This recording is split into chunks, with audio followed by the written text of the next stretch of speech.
Ngayon pong araw na ito, meron na naman pong isinampa laban sa pangalawang Pangulo. Diyan pa rin sa Ombudsman. Ano nakikita niyo po dito? Kasi naging sentro ng debate. Ilan sa mga legal expert talaga nagsasabi na hindi pwede sa Ombudsman, hindi sa cloud ng kapangyarihan ng Ombudsman ng pangalawang Pangulo. Prof. Oo, tama ka, Admar, no? Itong ginawa nung dating senador at meron na palang silent majority, meron na palang ganong na supposedly a people's organization. Parang linoloko lang tayo ng linoloko, no? Ayaw nilang maghanap ng ebidensya. Ang gusto nila, staff nila ang ombudsman para hanapin ang ebidensya at from there, tsaka mag-file ng impeachment, no?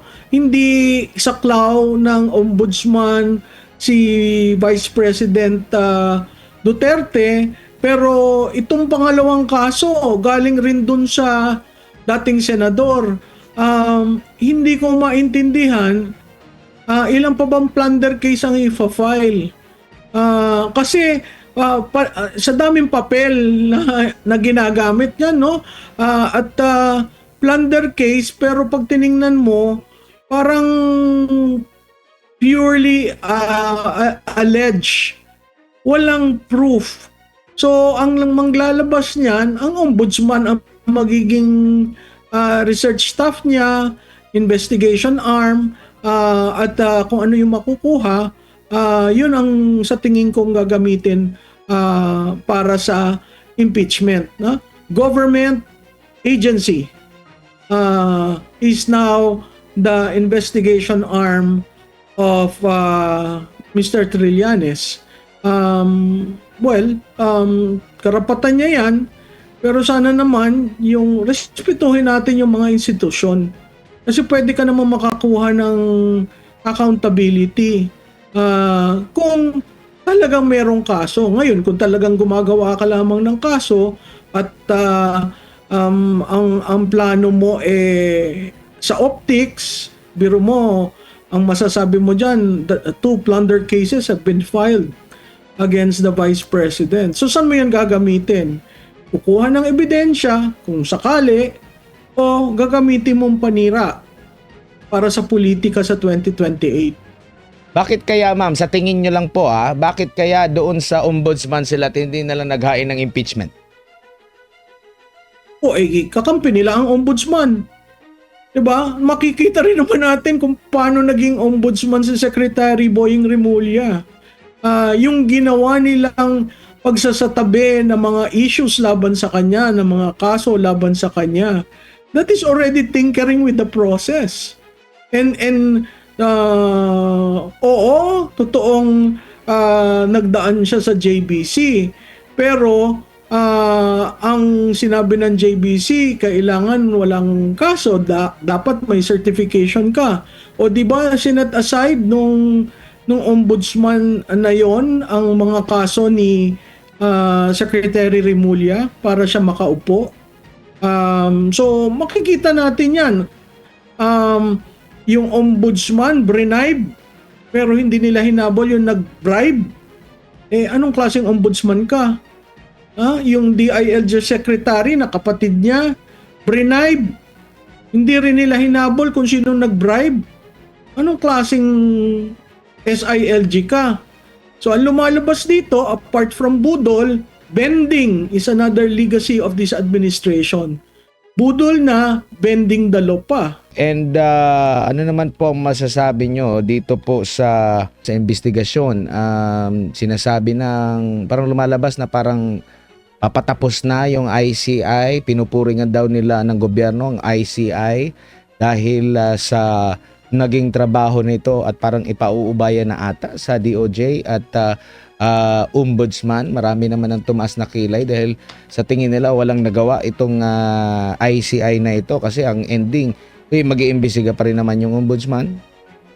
Oo, tama ka dyan, Admar, no? Doon sa EO 94, part ng budol itong ICI kasi meron doon na functus officios pag natapos na yung ginagawa and they serve under they serve depending on the president, no? At klarado doon na nakita natin na puros papel uli, wala, naghihintay tayo dun sa report na ibibigay, at wala nang intensyon ng presidente mag-name ng commissioner. So paano talaga tatakbo yung isang commission na create niya to ferret out the truth? Ang naiwan na lang dyan yung chairman, wala na yung iba. So it cannot really function. Nung nagre-resign si Secretary Babes Singson, yung issue ng budget, no, hindi pa rini-release. So talagang it was meant to fail. Parte ng pagbubudol yung ICI. Kasi kung gusto mo talaga malaman ang katotohanan, nasa kapangyarihan ng Pangulo para sabihin, DBM, ano ang money trail, DPWH, ano ang paper trail, pagsamahin natin ano nangyari sa pondo ng bayan. So, ginawa lamang yaang ICI dahil sa kampanyang mahiya naman kayo. So, ibabalik ko sa kanila, mahiya naman kayo, 206 days na walang nangyayari. Ang kinulong, puros mga district engineers, ang mga politiko, wala kang naririnig. Ang sinampulan, si Senator, former Senator Bong Revilla, no?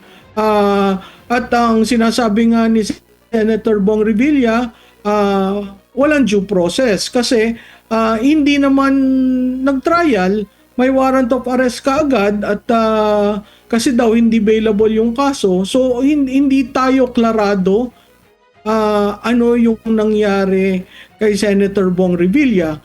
Dahil na-alarm na sila at ang taong bayan ay naiinip na, kailangan nilang hindi lang dilis, magkaroon ng medyo malaking isda. Kaya si Senator Revilla yung ginagawa ngayong poster boy. Hindi ko alam kung sino susunod dyan, pero sa tingin ko, walang taga House of Representatives. At hindi rin sa tingin ko sasabihin kung sino talaga ang mastermind, kung sinong kumita ng malaki. Opo, napag-uusapan po yung ombudsman. Kamakailan lang nung parang nag-conclude na po mismo ang ombudsman dito kay Congressman Leandro Leviste. Gaano po kadelikado yung mga ganyan, ma'am? Kasi ang ombudsman, parang ano din yan, di ba? Fiscal na dapat nakapiring din yan, nagdadala ng timbangan. Pero hindi pa nga nag-uumpisa. Parang sinasabi pa nga niya na nag-iimbestiga pa. Pero nabanggit na niya yung walang kahihiyan. Batang-bata pa, ganito, ganyan na. Prof. Alam mo ang problema, Admar, marami sa kanitang salita ng salita sa media.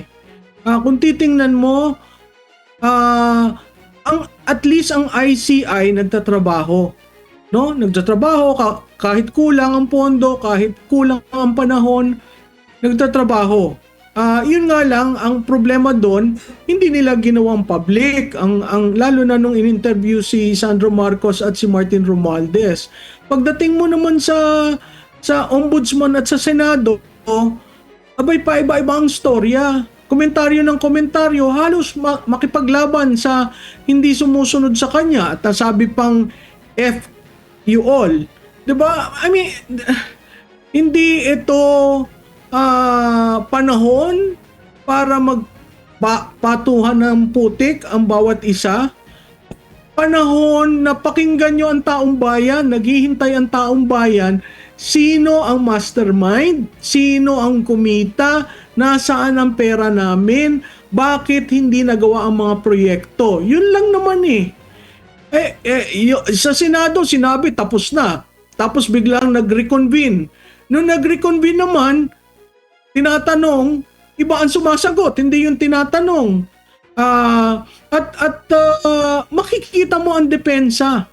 Depensa sa Pangulo, sa Senado, pagdating sa Ombudsman, depensa rin sa Pangulo.